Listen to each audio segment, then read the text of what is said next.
মেঘলা দিনে সবারই এইটা ওইটা অনেক কিছু খেতে ইচ্ছে করে। তো আজকে ফ্রাইডে অ্যান্ড বৃষ্টির দিন। তো বৃষ্টি স্পেশাল কি কি করলাম সবই থাকছে আমার এই ভিডিওতে।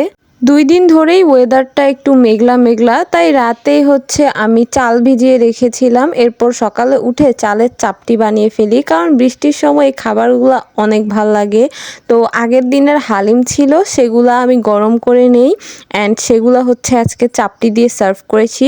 একটা চাপটি আমি করেছি ডিম দিয়ে, মানে চাপটি বানানোর পর উপর দিয়ে ডিম দিয়ে দিয়েছি। আর একটা চাপটি বানিয়েছি ডিম ছাড়া, মানে অনেকগুলো চাপটি বানিয়েছি।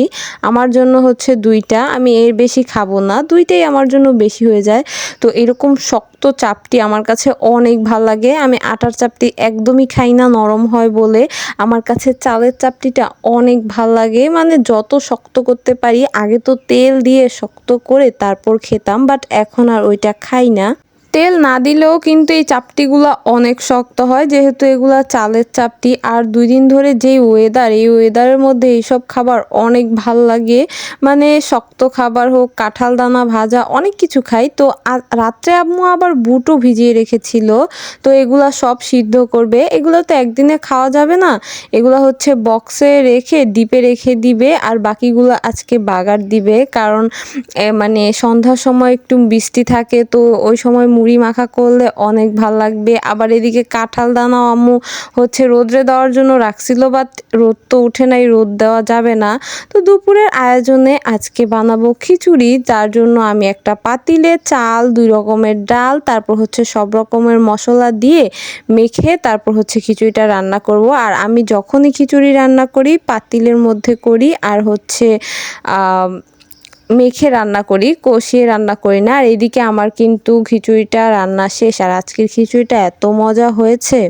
আর আজকের খিচুড়িটা করেছি আমি ঘরে বোনা যে নতুন চালগুলা হয় না, সেগুলা দিয়ে, মানে যার কারণে আরও বেশি মজা হয়েছে।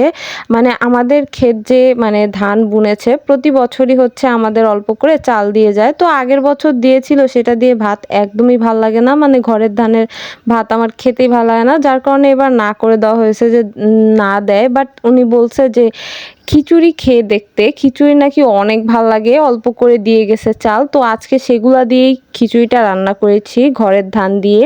আর খিচুড়িটা এত ভালো হয়েছে, মানে ৩০ মিনিটের মধ্যেই খিচুড়ি একদম চাল নরম হয়ে খিচুড়ি হয়ে গেছে। আর খিচুড়িটা অনেক মজা হয়েছে, একদম বিয়েবাড়ির যে ড্যাগের বড় ড্যাগের খিচুড়িগুলো হয় না, ওই রকম হয়েছে। মানে এত মজা হয়েছে। আমার বিয়েবাড়ির ড্যাগের খিচুড়িগুলো অনেক পছন্দ, আর খিচুড়ি আমার এমনিতেও অনেক পছন্দ। তো খিচুড়িটা কিন্তু অনেক গরম ছিল। আর খিচুড়ির সাথে নিয়েছিলাম গরুর মাংস। খিচুড়ি আমার এমনিই খেতে ভালো লাগে, আর সাথে যদি থাকে গরুর মাংস তাহলে তো কোনো কথাই নেই। এরপর হচ্ছে আর তেমন কোনো ভিডিও নেইনি। তারপর আম্মু আবার এইদিকে বুট যেগুলা সকালে সিদ্ধ করেছে ওগুলা বাগার দিয়ে নিয়েছে। এগুলা হচ্ছে সন্ধ্যার সময় মুড়ি মাখা হবে, যেহেতু ওয়েদারটা একটু মেঘলা মেঘলা, সন্ধ্যার সময় এগুলা খেতে অনেক মজা লাগবে। এরপর এইটা হচ্ছে আমি হচ্ছে তেল মরিচ ছাড়া, মানে এমনি সিদ্ধগুলা নিয়েছি। এগুলা হচ্ছে শসা টসা দিয়ে মেখে খাবো, সেই জন্য আমি আবার ওগুলা খাবো না, কারণ ওগুলা তো অনেক তেল ইউজ করা হয়েছে। এদিকে আম্মু আবার হচ্ছে শসা কেটে সব গুছাই নিছে। সো আমার আজকের ভিডিওটা এই পর্যন্তই। আল্লাহ হাফেজ।